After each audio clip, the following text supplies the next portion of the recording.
Dallas Bishop T.D.Jakes is finally addressing speculation about his alleged presence at events hosted by Diddy. Reports suggest he may be pursuing legal action against individuals making public claims about him. Following headlines involving Jay-Z and Beyonce, Jakes has become the latest high-profile name tied to attempts to discredit sources connected to Diddy's controversy. This raises serious questions. What exactly was his role at these gatherings, and what are the claims being made? It's good. Here we are. Grateful. Hang tight, sir. We just waiting to get the key to open the car. Okay.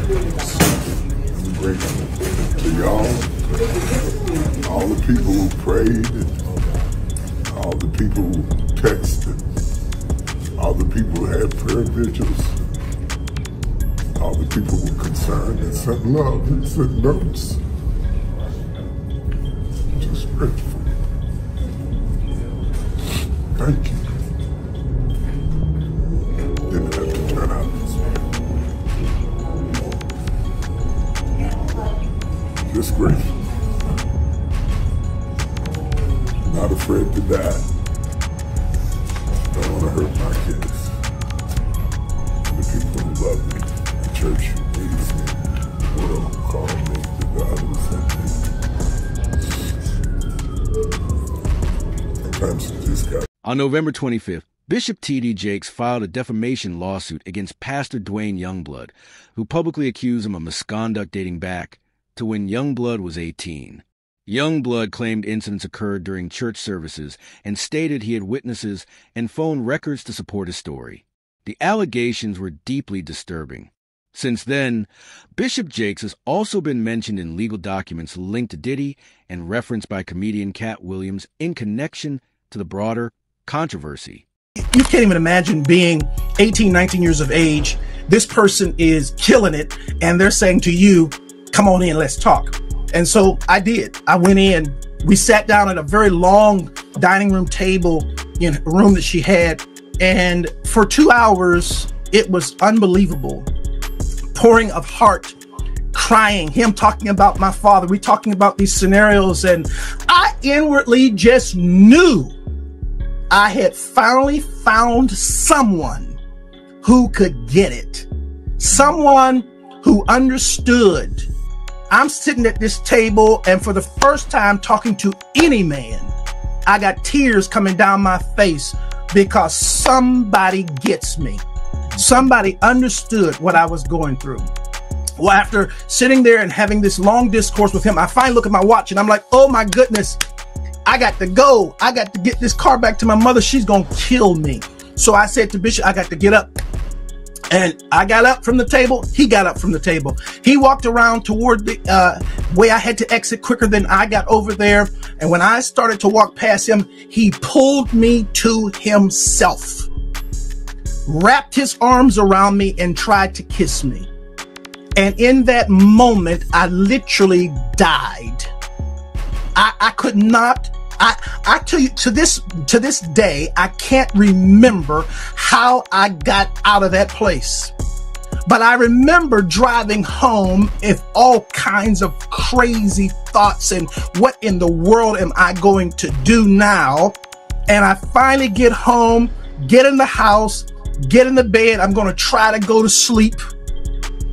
And I get to sleep and get up in the morning. And in the morning, I step into our bathroom and my home phone rings.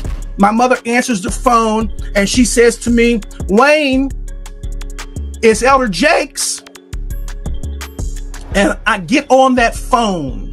And when I get on that telephone, I can hear water. He is sitting in a bathtub. And in that thing, he says to me, without any hesitation, there's 3 things I need you to do.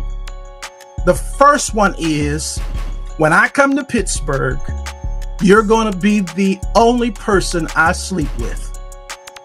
The second one is, you can't sleep with anybody else because I don't want to give my wife anything. And thirdly, I will take care of you the rest of your life. I can't to this day remember how I got off that phone, but I do know I made a decision that I wasn't going to the service that night. And eventually I told my mother, I'm not going to go to a service tonight. She says, no, no, no. You know, we got a rule in this house. If we go, you go. I never told her what he had done. I went to church, and the most humiliating thing imaginable happened that night at church. Bishop Jakes, getting up to preach, speaks into that microphone. I'm going to ask young minister Youngblood to read for me. And after all of that drama of the last 24 hours, I had to read. T.D.Jakes was first named in Lil Rod's lawsuit against Diddy, where claims surfaced that Diddy allegedly leveraged Jakes' religious influence to clean up his public image. According to the suit, Jakes allegedly used his position at the Potter's house to support Diddy's reputation and provide access to new circles. While Jakes has denied any misconduct, he has remained silent on allegations regarding his presence at Diddy's events. Now, Dallas pastor T.D.Jakes is named in a federal lawsuit against musician Sean Diddy Combs. It's filed by a producer that worked with Combs. It discusses how the singer planned to leverage his relationship with the bishop to soften the impact on his public image of Casey Ventura's lawsuit. Ventura is a former girlfriend of Combs who filed her own lawsuit in November alleging abuse, violence, and sex trafficking. Meanwhile, Combs' lawyer is criticizing the raids at two of the hip-hop mogul's homes in a federal sex trafficking investigation. He called them an unprecedented ambush. It comes as we're getting a new look inside Combs' L.A. house after the search by federal agents. Carter Evans has details about what the feds have uncovered so far. Guns, cell phones, and other electronics are among the items taken from the homes of music mogul Sean Diddy Combs, according to a source familiar with the search warrant performed by federal agents at his properties in Los Angeles and Miami. TMZ says this video shows the aftermath of the raid inside Combs' LA mansion. Drawers empty, documents scattered, and safes opened and searched. Hours after the raid started, Combs was seen walking around the Miami Opa-locka airport, according to TMZ, which also obtained this video. Later, at the same airport, authorities arrested Combs' associate, Brendan Paul, and charged him with drug possession. In a civil suit filed against Combs by former music producer Rodney Jones, Paul was accused of being a drug and gun mule who allegedly aided Combs in sex trafficking.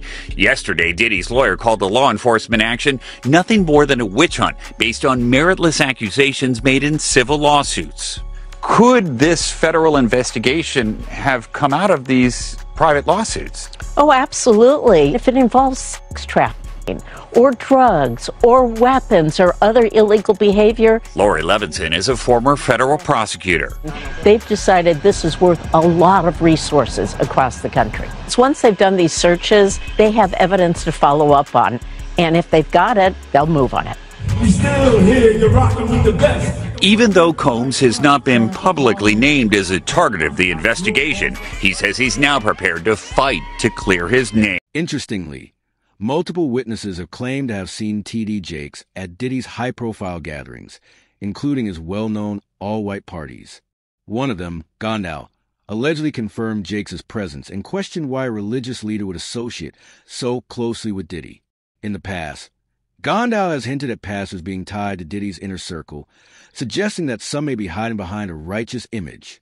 How certain people act after one drink, two drinks.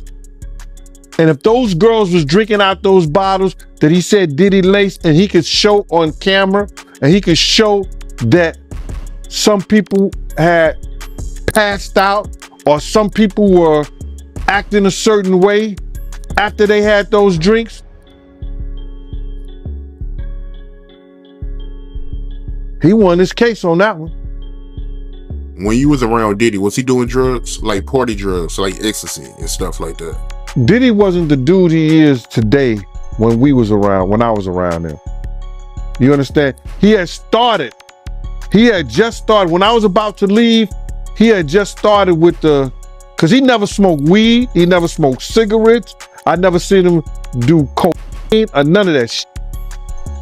You understand? He would have it for people to do it.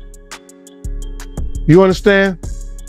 It's certain of his girls like to do it, and he would make sure it would be there. But he wasn't the one that did it.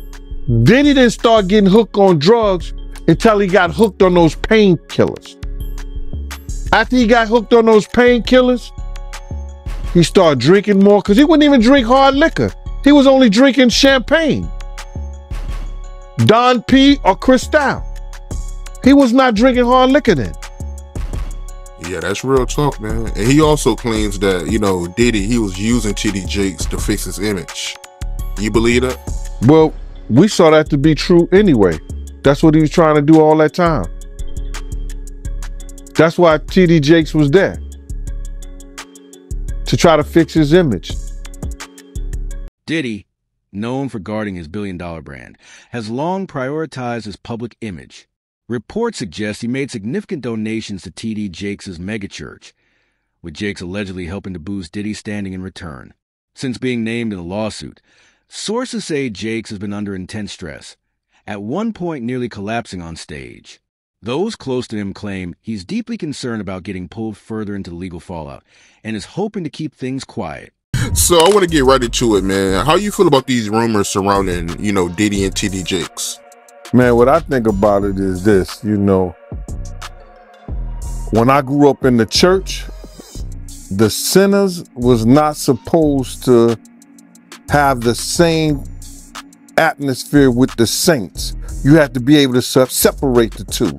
So I'm looking at him as a saint going to a party that ain't nothing but sin, drinking, maybe fornication, man on man, woman on woman, he on she. But maybe he there to lay some hands on somebody. Maybe he there to save some souls. I know he got a contract with Revolt, so I'm just like, it's just real strange that he would be found at any kind of Diddy party or any kind of place with Diddy unless it's in a business atmosphere. So now what he's doing is he's making, man, he making the Christians look real bad right about now. And you've been to these parties, right? Oh yeah, I was there when he was doing the white parties in the Hamptons and the whole 9 yards. So I know what goes on at the parties. If, you know, they probably got a little bit more freakier, you know, as time went on, you know, because they got to the point whereas that they didn't even care.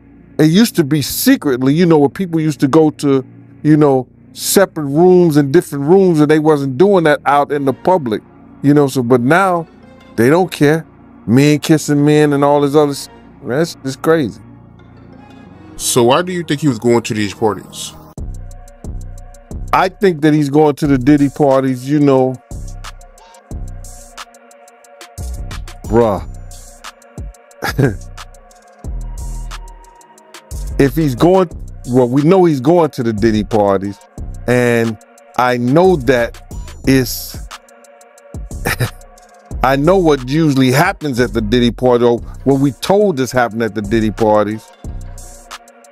Maybe he need to see it for himself, man. Maybe he need to go there and really be involved in some things that could help save some individuals while they going to those parties.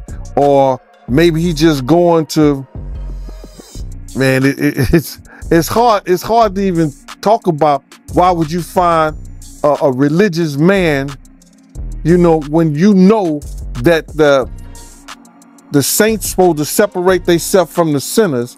And why would a religious man like himself be at a party which ain't nothing but sin that's going on, bro? Whether it's drinking, maybe fornicating, maybe, like I said, men on men, women on women. It's hard to put in perspective unless he's involving himself what is actually going on at the parties. It's hard, brother. Bruh, you know, you can't, I really don't know why, as a spiritual advisor to him, that they buddy while he got a party with him like that and be at his parties. It's got to be, maybe it's something more that... Reports have surfaced claiming a pastor appears in footage obtained during federal raids on Diddy's Miami mansion. While officials haven't confirmed the identity, some, including Gondal and alleged victims, suggest it could be T.D.Jakes. These tapes are believed to be a key reason behind Jakes' growing concern, as their release could severely damage his reputation and potentially lead to legal consequences. Or his celebrity friends is going to speak or say nothing until they're either contacted or they know what they really got. So you feel like they might be worried that they might be on tape at one of Diddy parties doing something they wasn't supposed to be doing? I think that the celebrities that may be worried is because what Lil Rob said. Lil Rob said in his affidavit that Diddy had every room taped and bugged. Diddy had, yo, bro, can you imagine? He had every room taped and bugged, and they found little bugs and little tape recorders. I mean, little those micro projectors or whatever like that, or video cameras. They found them in the house, bro. So by them having those things in the house, and people know there's drugs, there's alcohol, there's loose women, there's loose men, woman on woman, man on man, all kind of crazy shit. Bruh, they just wondering who or when they're gonna let this stuff be known. Several legal experts have echoed a troubling pattern in the allegations against Diddy and his circle, suggesting the alleged abuse wasn't solely driven by desire, but by control and dominance.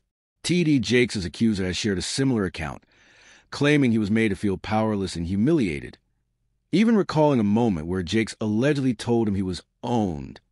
These claims point to deeper issues of manipulation and authority at the heart of the controversy. Believe in these cases, and why didn't you believe in others that you were presented with? Well, the thing with a sexual abuser is they follow a pattern. They fall to type, and you become very clear on what that pattern is, particularly a serial sexual abuser. And these cases were all identical in the facts, identical in the story. It was beginning, middle, conclusion. They know each other? Boom. None of them knew each other. Did you have them meet? No. Did you have them coordinate stories? No, no. Do you think they had any contact with each other before they came to you? Absolutely not. And when you were talking to them, well, first, the ones that you didn't take, why not? Stories didn't make sense. Stories didn't fit the pattern. Stories were not credible. I mean, this is my 30th year as a lawyer. I've tried over 100 cases. I can assess whether somebody's story is credible. And if I don't believe it, I'm not going to put my name on a pleading, sign it, and file it in court. I'm not doing that. And that's what I did with the 60-plus cases that I rejected. And this is not really your area of expertise. If people look you up, celebrity lawsuits is not really where you make your bones. Why this? Well, I was involved in the Weinstein litigation. Right. I was involved in the Paducah litigation. I was involved in the Hayden litigation. Why did I do this? I do this because it's important. I think it's important for people to be heard, have their chance to get the power back. Because sexual abuse, sexual assault is about one thing: taking power, humiliating, demeaning a person and a victim. It has nothing to do with sex. And so I think it's important. I think it's important to get the word out. I think it's important for men to feel, hey, look, I can come out and be heard just like a woman could. And the defense that, look, they knew what they were getting into. These are regrets. They went there, they partied, and now they see a pocket. No, I don't think so. One, my client was... Were they gay men? One was bisexual, the other ones were not. And they were going there. The client was bisexual, worked for Diddy. Diddy owed him money for doing errands for him and being his step-and-fetch, for lack of a better word. And I think it was a power move. It was a clear power move because this guy had the nerve to come to him and say, you owe me money. And so Diddy said, come on to the Intercontinental Hotel.